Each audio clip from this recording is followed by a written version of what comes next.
bersama kalau China emang punya siasat buruk untuk membuat Indonesia nggak nyaman saat bertandang ke sana. Dan meskipun PSSI secara gamblang mampu menjawab itu dengan mencarter pesawat khusus, namun jika saja PSSI mengajukan tuntutan kepada AFC, China ini bisa dalam masalah besar.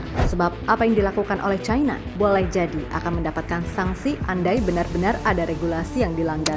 Sesuatu yang kemudian membuat Federasi China sepertinya mulai berpikir ulang jika ingin main-main dengan Indonesia yang ketumnya aja bestian sama Presiden FIFA.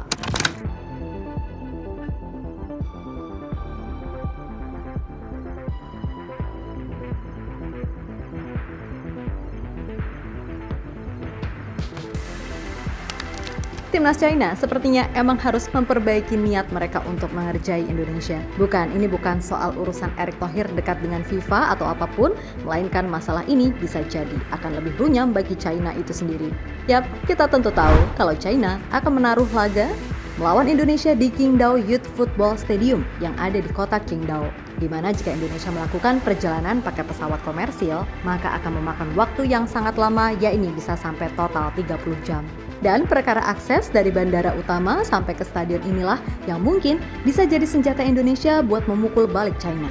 Ya, PSSI bisa aja melaporkan ini ke AFC sehingga China mendapatkan hukuman. Sebab kita tentu tahu, berdasarkan regulasi AFC, jarak stadion tidak boleh jauh dari bandara internasional, di mana maksimal adalah 200 km. Nah, sedangkan jarak dari Beijing ke bandara Qingdao Jiadong adalah 623 km. Ya emang sih kalau Indonesia pakai pesawat charter bisa lebih cepat menuju Qingdao tanpa harus transit dan lain-lain. Tapi jika ingin mengerjai balik China, sebelum nantinya beneran mereka kita kerjain habis-habisan saat di kandang sendiri, ya inilah saatnya. Namun mungkin aja PSSI nggak akan berbuat seperti itu. Karena bagaimanapun nggak ada istilah takut dalam rumus Pak Erick Thohir. Pokoknya apa yang ada dihadapi. Masalah nanti kita di sana gimana, ya udah tinggal balas aja semuanya di kandang. Asal nggak nerobos regulasi, pokoknya aman. Intinya main cantik lah.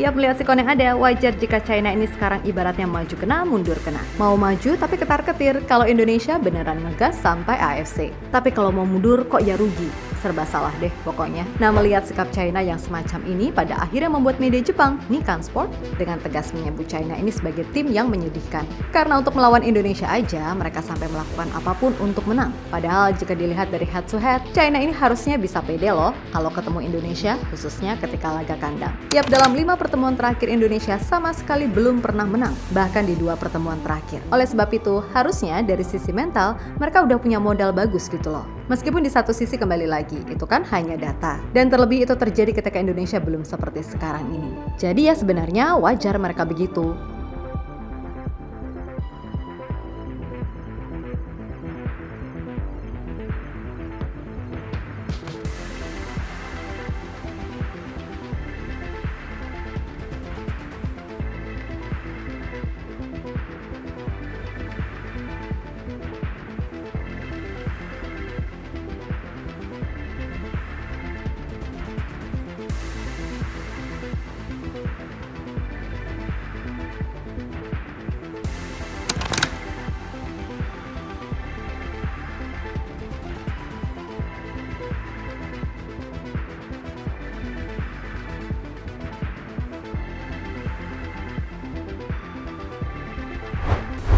Di sisi lain, back timnas Indonesia, CSS, menegaskan kalau sejatinya semua tim di round 3 ini berhak melakukan apapun untuk meraih hasil maksimal. Dan kalaupun cara dari timnas China seperti itu, ya udah nggak ada masalah. Baginya, yang terpenting adalah kesiapan dari timnas Indonesia sendiri itu seperti apa.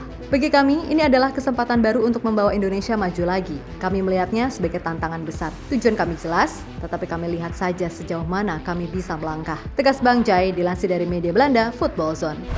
Ya, berkaca dari apa yang dikatakan oleh Bang Jai, emang ada benarnya, dimana kita nggak usah terlalu takut dengan segala hal yang ada di depan nanti. Apalagi soal China yang memilih stadion dengan akses yang cukup rumit, karena sejatinya mereka pun pernah melakukan hal serupa ke timnas Thailand di round 2. Ketika itu China memakai Stadion Seiyang yang letaknya juga cukup jauh dari Beijing. Akan tetapi hasilnya China tetap gagal meraih kemenangan karena mereka ditahan imbang Thailand dengan skor 1-1. Oleh karenanya mending fokus aja kekuatan tim sendiri. Dan PSSI semoga aja bisa segera mendatangkan pemain grade A yang baru. Masalah mau main di mana, pokoknya gas aja. Toh ini kan cuma sepak bola bukan perang. Jadi ya udah, enjoy the moment aja dan semoga skuad Garuda bisa diberikan hasil terbaik kan gitu.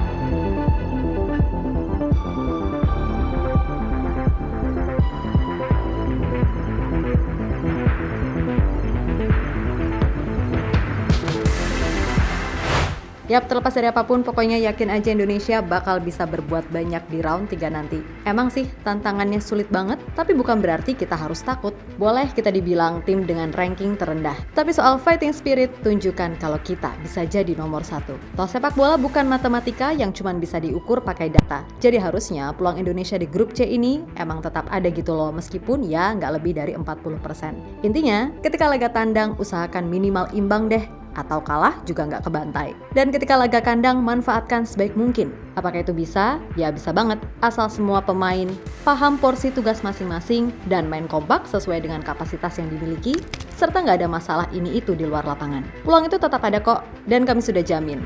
Kalian akan komen Mimin bisanya cuma ngomong doang gak ngerti realita. Tapi terserah mau gimana.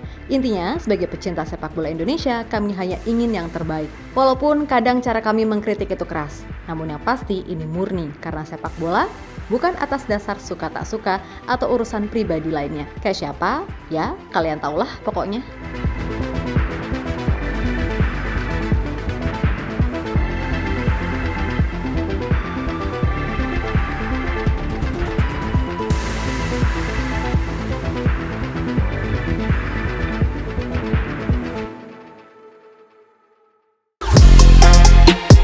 Halo, izin iklan sebentar ya guys. Jadikan ruangmu bernuansa Timnas. Temukan beragam poster dinding, sepak bola dan Timnas dengan desain menawan, kualitas premium dan harga yang tidak akan menguras kantong. Segera klik link Shopee di deskripsi video ini dan dukung Timnas dengan sepenuh hati. Mulai dari dinding rumahmu.